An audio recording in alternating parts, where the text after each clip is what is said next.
to show you how I made this ant enclosure.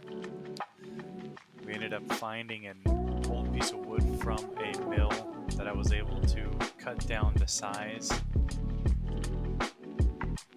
I first started off by taking my jigsaw and cutting it down to the size of the acrylic sheet that I had.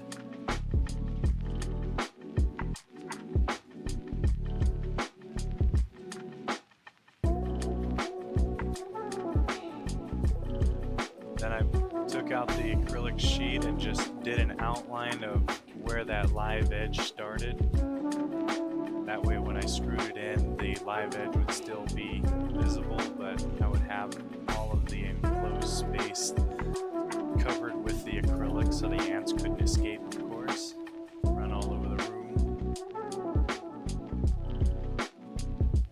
After cutting it, I went ahead and sanded down all the sharp edges, everything around the sides, as well as that acrylic.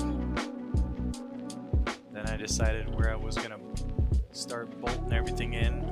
Ended up using some machine screws because they looked a little bit nicer, but of course they're not wood screws, but it ended up holding just fine. Then I busted out the router and routed out a path. This is just to start off with. I had an angled bit, and then went and did some of the deeper pockets where they'll have like food and stuff like that. And then went over it and actually cleaned it up with that flat bit again. After that, I cut the acrylic up, made some breather holes, as well as some feeding holes. These little tiny holes that I put in here are actually just air holes, as well as areas where I can drop water through, and it'll actually just sit on the top of the acrylic. I made a nice little area that I can open and close here on a hinge. You'll see it at the end. And then some access ports. I wanted to have a built-in thermometer, so I ended up putting a thermometer in there and actually setting it in. You'll see that at the end as well. After cutting everything, it's time to peel that back and go ahead and wash everything off really good. That way there's no chemicals or anything left over for the ants.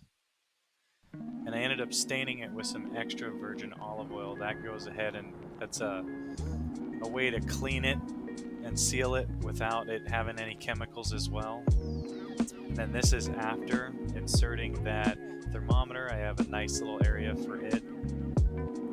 And in the end, I think it turned out really nice. I ended up getting a lot of that grain to pop, as well as having a really nice area. They all like running around inside of it.